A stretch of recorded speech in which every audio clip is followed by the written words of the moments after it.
So season 3 of The Mandalorian is out, and after 2 successful seasons, does the third one hold up?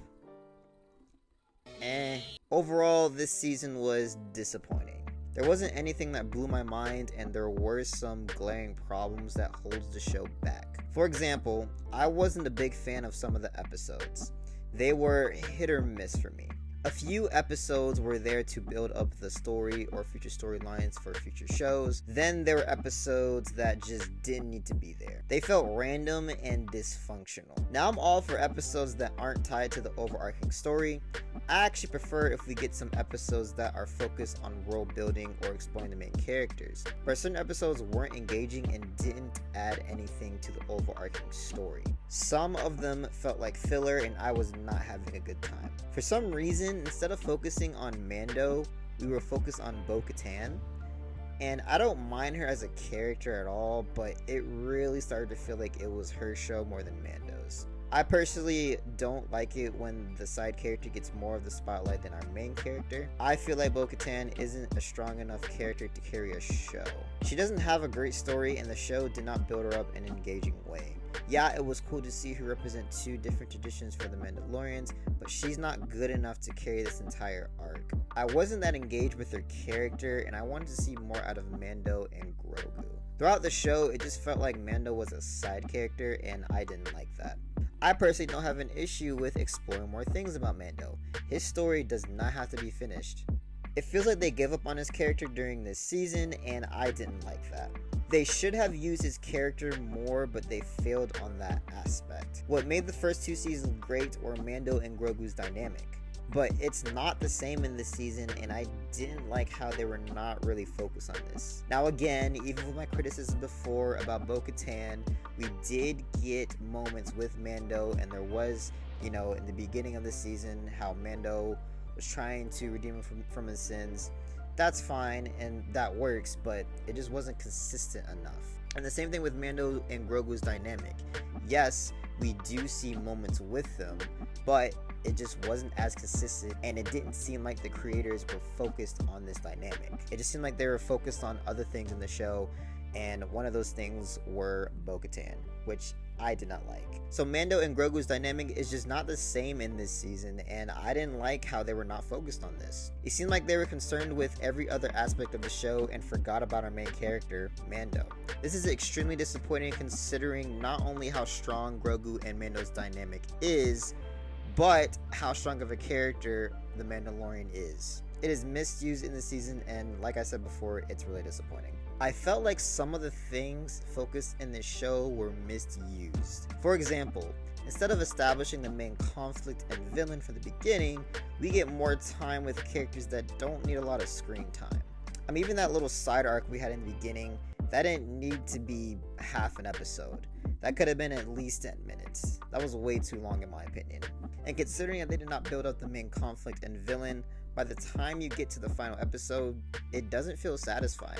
For like the first 4 episodes, you're just hanging on to see where the writers are going with the season. Then by the middle of the season, we finally get to the main conflict. This is a problem. The main conflict and villain should be established from the beginning. It keeps the viewers engaged with the story, but since they didn't do this, the main conflict was not that engaging. Actually, I don't even think the main conflict is explained very well. I understand that Gideon is alive and what his motivation is, but what's his overall goal? What are the stakes? What's something that I should be engaged with Gideon this time? Did I miss something? I wasn't fully invested because I don't think it was expressed properly, and this is a misuse of a returning villain. It's like we've seen this before. Interesting. Weak. Gideon's return feels flat because it feels like he didn't have a big purpose to come back. You could have literally replaced Gideon with any other villain, and I think the season would have been fine. When a villain comes back, the second coming should feel like the stakes are bigger than the first. They should be a force to be reckoned with and make you feel like our heroes aren't in big danger, but that just doesn't happen. And again, we get some moments and a few deaths, but again, it just wasn't consistent enough. The show does not use this properly and it makes Gideon's return feel flat. And this makes the season finale lame. It seemed like there were no stakes because of his motivation, and the main conflict were pushed to the side and just not expressed properly. And I did not like this aspect of the show. I wasn't that engaged, and overall it felt like I was coasting along. It honestly seemed like the creators didn't have a direction this season. It seemed like they didn't know the big payoff. And I think the season 2 finale plays a big part in this. When you bring on Luke freaking Skywalker in your show as a season finale, it can make the creators and fans feel pressured to see something as great as that moment. Now, I can't speak for everyone, but for me personally, I wasn't expecting that moment. I personally wanted something new, and that would have worked for this season. But in my opinion and in my assumption, I think the creators had this pressure in the back of their minds. And I think this is why the season as a whole wasn't as great as others, and it just seems really dysfunctional overall. Since the other ones gave the viewers a lasting impression, it kind of felt like they didn't know what to do. And you can tell throughout the show. It's just not overall consistent, and it just seemed like they didn't have a goal throughout the show, and every episode was random, then sprinkled with a half-baked conflict. And it seemed like the whole season didn't have a goal or direction, and it just made me feel meh.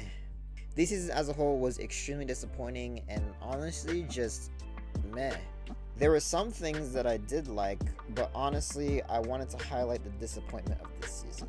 And I am not trying to be negative, but this feeling of meh is what I felt with after watching this season and having some time to think about it. I finished feeling really disappointed and not very impressed. So the season as a whole was a miss, and I'm giving Mandalorian Season 3 a 6